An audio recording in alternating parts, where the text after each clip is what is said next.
Have you ever noticed how the way you feel in your body shows up in the way you teach? I have. My confidence has always come from my knowledge, my results, and how I help others. But over time, I realized that education and well-being go hand in hand. Back in 2021, I was at my heaviest. Yet the turning point wasn't just about weight, it was about how I wanted to show up in the classroom, on stages, on camera, and in life. That's what I want to share with you today. So let me take you back. At the end of 2021, I was at my heaviest between the stillness of lockdown, grief, and just keeping my head above water, especially with workload. Movement had slipped into the bottom of the list. Scrolling through Instagram, something clicked. It wasn't about comparing myself to others. I never do that. It was about realizing I didn't feel like me anymore. That December, I made a decision. I wasn't waiting for January. I wasn't waiting for the perfect time. I was going to take my life back step by step. In 2022, I did just that. I lost 98 pounds. Yes, nearly 100 pounds gone. But more than that, I gained energy, strength, and freedom to show up fully without feeling out of breath or uncomfortable in my own skin. Here's the thing though, confidence isn't about a number on the scale. I've always been confident, whether as a plus size woman or smaller woman, my voice has always been strong. But when you pair that inner confidence with feeling good in your body, it changes the way you walk into a room, the way you step on stage, and the way you hold space for your students. Quick thank you to Development Educators Academy, the sponsor of today's episode. If you're listening to this because you are thinking about stepping into education, we've got courses designed with you in mind. So whether it's the level 3 award in education and training, or the level 4 certificate in education and training, or even the level 3 assessor's qualification, each one gives you the structure, support, and flexibility you need to build your teaching career in the beauty, spa, and wellness industry. Courses are fully online, so you can study around your work and life commitments. And just like fitness, it's about taking small, consistent steps that builds your confidence and prepares you for the classroom. You can find out more at developingeducatorsacademy.com. So I know life isn't ever a straight line, right? After that incredible year, I found myself slowly regaining some of that weight. At first, it felt like balance because I had been so strict. But then in 2023, especially 2024, movement just slipped further and further away. I had started my PhD, and for those first 5 months were some of the most stressful months of my life. Every bit of my energy went into managing deadlines, coping with changes, and just keeping up. Fitness, honestly, wasn't even on the list. And that's something that I want to say to you. Sometimes survival is really the goal.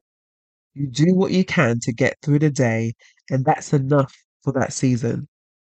By the time I looked up, I was about 15 pounds away from my heaviest.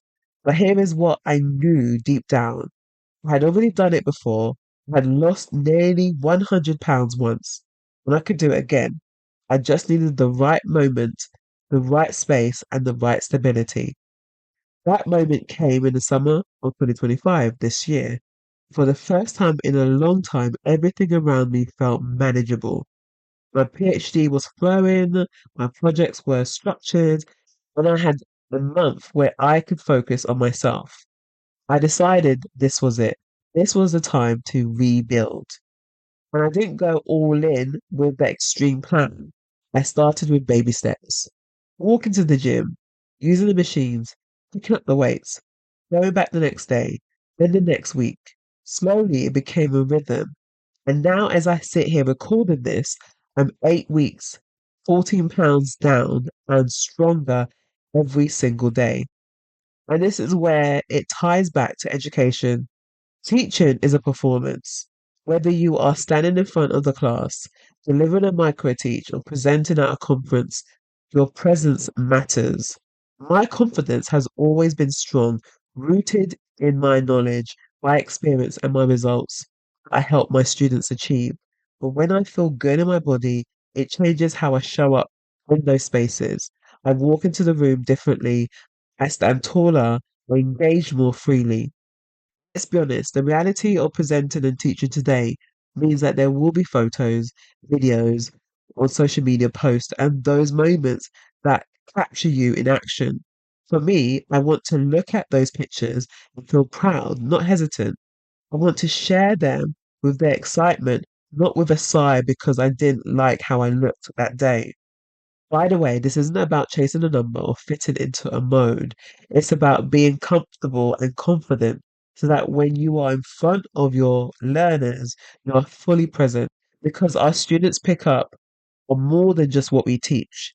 They notice our energy, our posture, our tone, and the way we hold ourselves. So, just like preparing lesson plans, investing in your own well being is part of preparing for your role as an educator.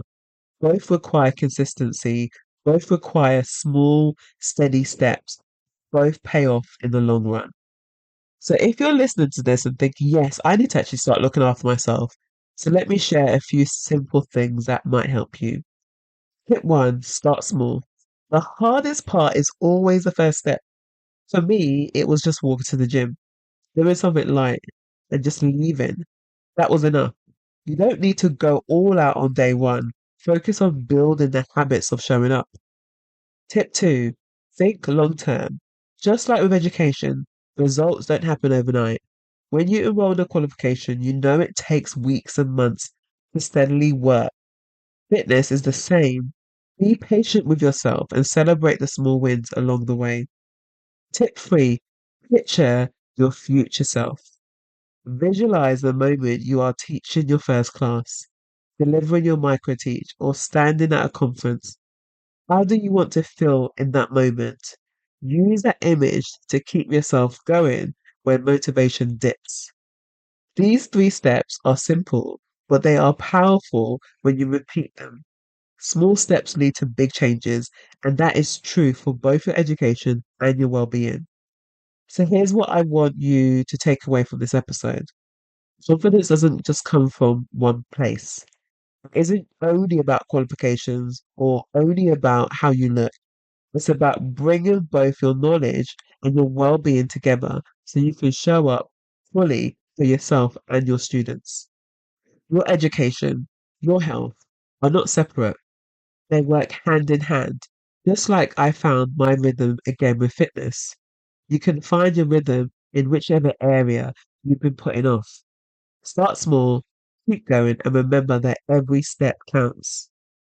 If this episode resonated with you, make sure to subscribe to I'm No Rookie so you don't miss the next one.